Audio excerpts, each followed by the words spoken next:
I'm going to get started today with a discussion of the Akashic Records. Most of the time when people go into the Akashic Records or when they have an Akashic Record reading, the reason is because you want to find out information that's going to be useful to your life right now. You can access your book of life, which is your actual record, where you can find out about your profession, about your relationships, about your agreements that you came here with. So how it connects with some of the past lives that you may have. So you can also go into the record and find out about your past lives, especially those lives that may be contributing some energy. And so you go with an intention, you go with a question.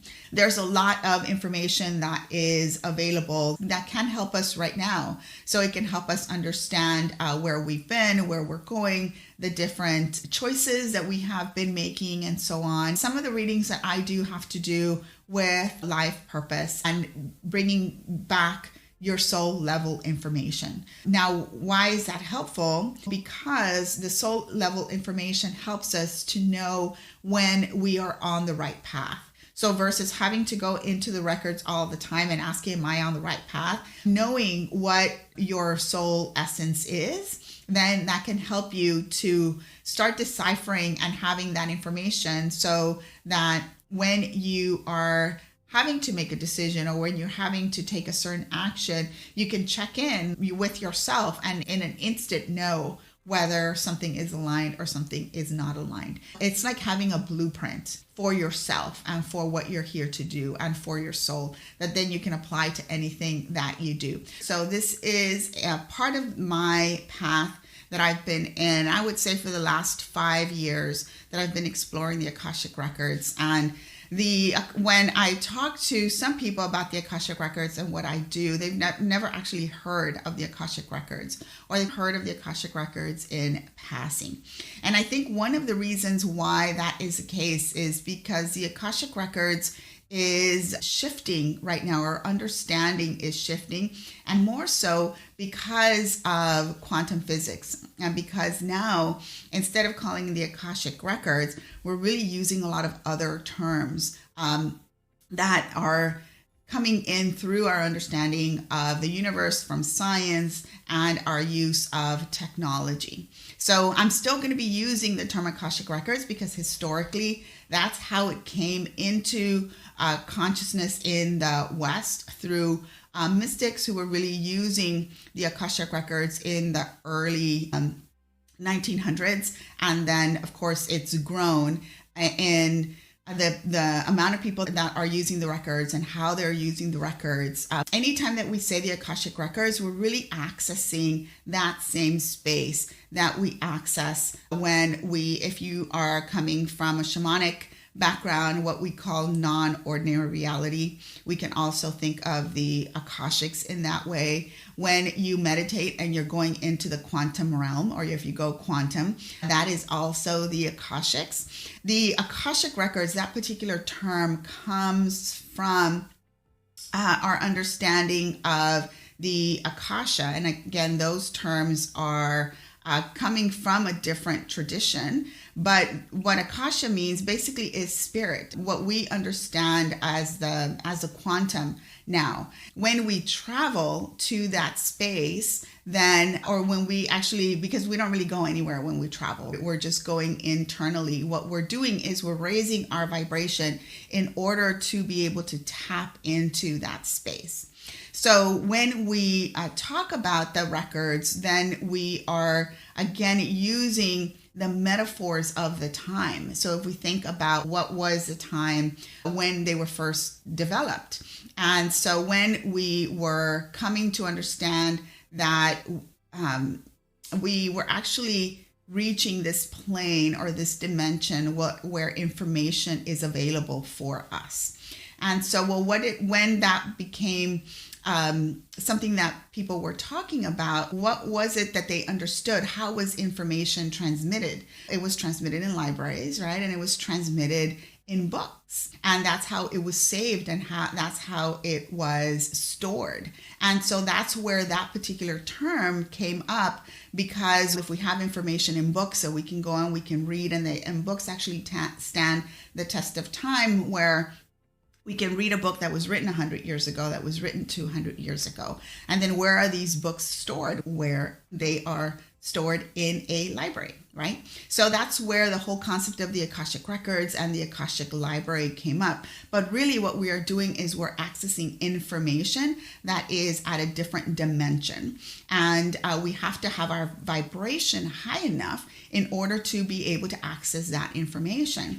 So when we are confused and when we have doubts and when we're not sure what to do, we're certainly not in that vibration, which is why a lot of people turn to the Akashic Records or to Akashic Records practitioner in order to gain information.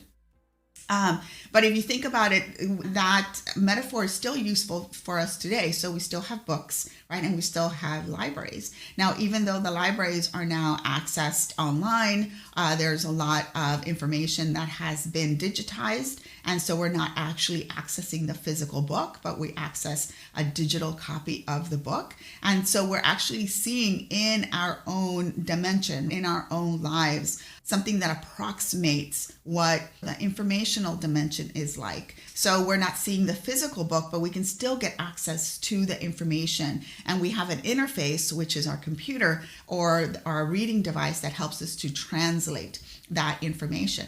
When we go into the Akashic Records, our interface is our consciousness. So what we do is we meditate and we calm our analytical mind so that we can connect to the records and so we can bring back this information that is very useful. And even though a lot of people do use the word quantum when they are accessing the records, but basically it's the same space. It doesn't really matter what you call it. It's the same space, but we are using the terminology that comes from whatever system we are arriving to the records from. So if you're arriving from science, then maybe use the word quantum. If you're arriving from a more esoteric traditional system, then you use the Akashic Records. Or if you're arriving from the shamanic space and a shamanic understanding of the world, then you may use non-ordinary reality or the spirit realm, like if you are coming from that particular viewpoint.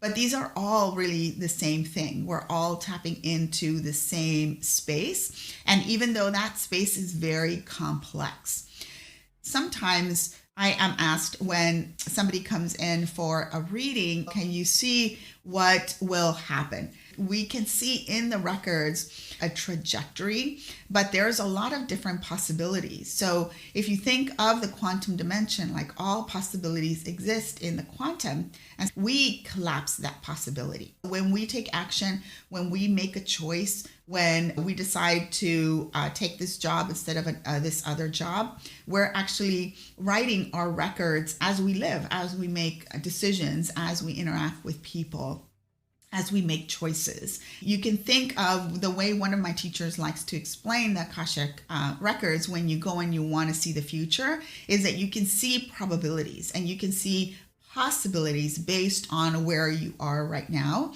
but it's not set in stone. So there are some probabilities that are more clear than others, but they're not necessarily set in stone. There's still action that you need to take. There's still decisions that you need to make in order to get there. So the way that I was taught is that you can think of some of those like pencil marks, like when you make a calendar appointment and you pencil it in, it doesn't become concrete until maybe you write it in ink, right? And so when we are writing it in ink is when we're actually making the choice to go do that thing, right? So if I have these two job options and which one should I take, which one is best for me, like that's not going to be inked in my records until I make the decision to choose one over the other. And then eventually the option of the other job will just disappear. So if I really like the job that I chose and I keep going and making decisions based on that one, the other option disappears from my records. But let's say I'm there a week and I hate it. And so then the other option might still be penciled in, might still be available for me to make a choice. And so those are some of the things that you can go to and see in your records. There is so much that you can do, and really having a reading can be transformational.